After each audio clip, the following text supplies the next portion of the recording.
और संभल के सीओ अनु चौधरी ने कहा कि जिसको रंग से परहेज है घर के अंदर ही रहे, और साल में 52 जुमा आता है, होली एक बार आती है। तो ये पक्षपाती व्यवहार है अधिकारी के द्वारा।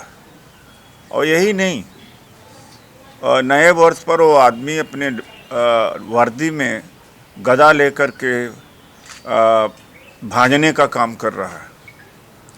तो एक नज़रिया से जो अधिकारियों को देखना चाहिए, चाहे जिस जाति का है चाहे जिस धर्म का है, यही हमारा संविधान कहता है।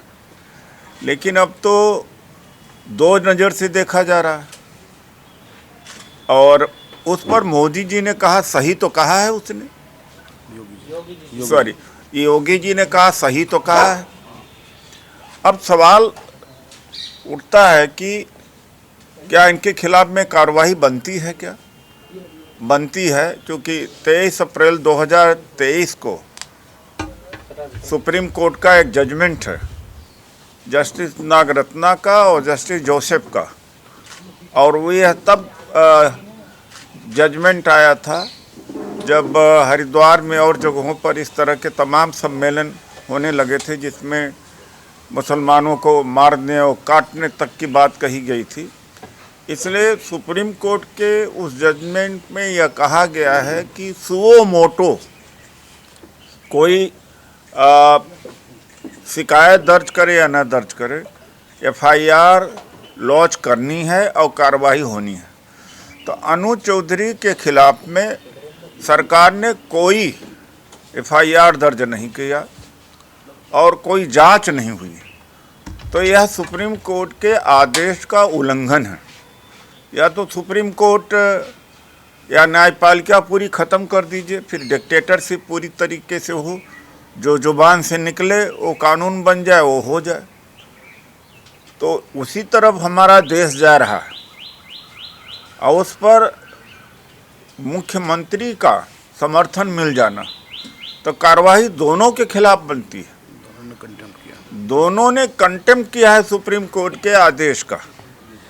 तो जब कंटेम्प्ट दोनों ने किया, क्योंकि कार्रवाई हुई नहीं है, तो इसलिए हम लोग कंटेम्प्ट में भी जाने का सोच सकते हैं अगर अनु चौधरी के खिलाफ में कार्रवाई नहीं होती है।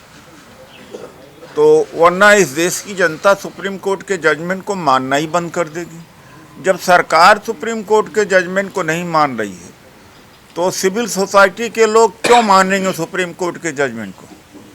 तो आज का ये बहुत ही संगीन मामला है। और कुछ को लगता होगा कि ये तो केवल हिंदू मुसलमान एक अधिकारी ने बोल दिया है, इतना ही भर का ही नहीं है। इसका एक बड़ा व्यापक असर पड़ेगा और वायलेशन ऑफ फंडामेंटल राइट्स होगा।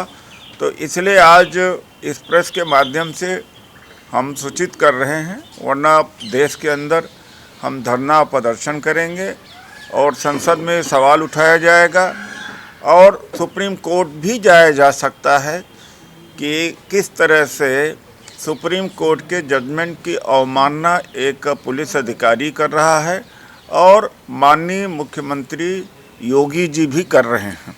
डराने की कोशिश की जा रही है संबंध में? डराया बहुत गया है। और जब उस सीओ ने इस तरह की बात कही तो योगी जी ने कहा वो पहलवान आदमी है, स्पोर्ट कोटे से आया है, सही तो कहा उसने। तो न केवल सीओ ने डराने का काम किया बल्कि मुख्यमंत्री भी उसमें सहयोगी हैं जो डराने का काम कर रहे हैं। लेकिन गलत क्या बोल रहे हैं सर? कह रहे हैं कि जुमा जो है 52 बार आता है साल में, होली एक बार आता है, ये सच है? नहीं, वो बात तो ठीक है जो आप कह रहे आता है, लेकिन यह कहना कि आज तक तो ऐसा नहीं रहा कि एक न करे एक करे। ये पुलिस का जिम्मेदारी ये होती है कि भाई जिसको रंग पसंद नहीं है उसको ज़बरदस्ती मत लगाओ। ये कहना चाहिए था, पुलिस का स्टैंड ये होना चाहिए था ज़बरदस्ती। ये नहीं कहना चाहिए कि घर के अंदर बंद रहो, निकलो ही ना। यहाँ मामला यहाँ पर है। तो क्या सर, अगर मुस्लिम ताजिया निकालेंगे तो हिंदुओं को घर में रहना चाहिए फिर तो? अब इसका मतलब तो यही होता है।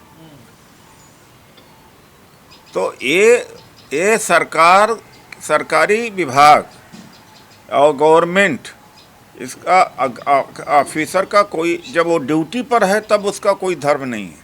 व्यक्तिगत तौर से चाहे वो इस्लाम को माने, हिंदू धर्म को माने या बौद्ध धर्म को माने, अलग बात, लेकिन ड्यूटी पर जो व्यक्ति है वो एक धर्म का पक्ष ले रहा है, वो संविधान के खिलाफ है। योगी जी कह रहे थे कि उनके जो शब्द हैं वो किसको छू सकते हैं क्योंकि वो रेसलर रहे हैं, उनकी भाषा शैली ऐसी हो सकती है, लेकिन कुछ गलत नहीं बोला गया है। तो भाषा शैली पर विरोध किया नहीं, भाषा शैली के बारे नहीं कहा उन्होंने, कहा सही तो कहा है। तो क्या मतलब है सही तो कहा है? इसके मतलब कि जो अनुज चौधरी ने कहा वो सही, उनको जस्टिफाइड कह रहा है। वो अलग बात है कि वो पहलवान रहा है, वो अलग चीज़ है। उन्होंने कहा सही तो कहा है। पर सर संभल जो है संवेदनशील मामला है, वहाँ पर मस्जिद को लेकर विवाद चल रहा है, तो इसलिए आगाह कर रहे थे वो। ये आगाह करना हुआ, यानी जहाँ पर विवादित मामला हो वहाँ एक धर्म का साथ लिया जाए, दूसरे धर्म के साथ अन्याय हो, ये तो विवादित नहीं कहा जाता भाई। कानून के नज़र में दोनों बराबर हो। मेरा ये कहना है कि कानून के नज़र में दोनों बराबर होनी चाहिए। लेकिन राम गोपाल तो जेल भेजने की धमकी दे रहे हैं। वो राम गोपाल जी से पूछिए, वो आएंगे तो करेंगे, उनके तरफ से मैं थोड़ी जवाब दूंगा। साहिब जी, क्या इस पे कुछ कानूनी कार्रवाई हो सकती है क्या? इस पर कानून का आप जानकार हैं, वकील हैं। देखिए, हेट स्पीच है ये, और हेट स्पीच की कैटेगरी में बिल्कुल साफ तौर से आता है, संविधान के खिलाफ है। जो आर्टिकल 25 है, तमाम धर्मों को अपना अपना अधिकार देता है अपने धर्म के मुताबिक जो भी धर्म के प्रिंसिपल हैं उसको पालने का, उसको मानने का, ये उसके खिलाफ है। तो ये ना सिर्फ हेट स्पीच है, संविधान के खिलाफ है, फंडामेंटल राइट के खिलाफ है, और ऑनरेबल सुप्रीम कोर्ट के उस ऑर्डर के जो अभी माननीय डॉक्टर उदित राज साहब ने नाम लिया, बताया पूरा उसके बारे में, ये उसके खिलाफ है। और ऑनरेबल सुप्रीम कोर्ट ने कहा कि अगर कोई भी सरकार हेट स्पीच के दिए जाने पर मुकदमा दर्ज नहीं करेगी सो मोटो, तो कंटेम्प्ट ऑफ कोर्ट होगा उस पर ऑनरेबल सुप्रीम कोर्ट का। तो ये सीधे सीधे से कंटेम्प्ट ऑफ कोर्ट का मामला है। यहाँ पर ना सिर्फ अनुज चौधरी साहब का, बल्कि चूँकि सीएम योगी जी ने उनका साथ दिया ये कह के कि सही तो कहा है, तो यानी कि वो एग्रीमेंट में है अनुज चौधरी साहब के। जब वो एग्रीमेंट में अनुज चौधरी साहब के, तो एक्शन तो होने का मतलब ही नहीं होता। तो बेसिकली इन दोनों ने ऑनरेबल सुप्रीम कोर्ट का कंटेम्प्ट ऑफ कोर्ट किया है। सभी पत्रकार बंधुओं को धन्यवाद, स्वागत है।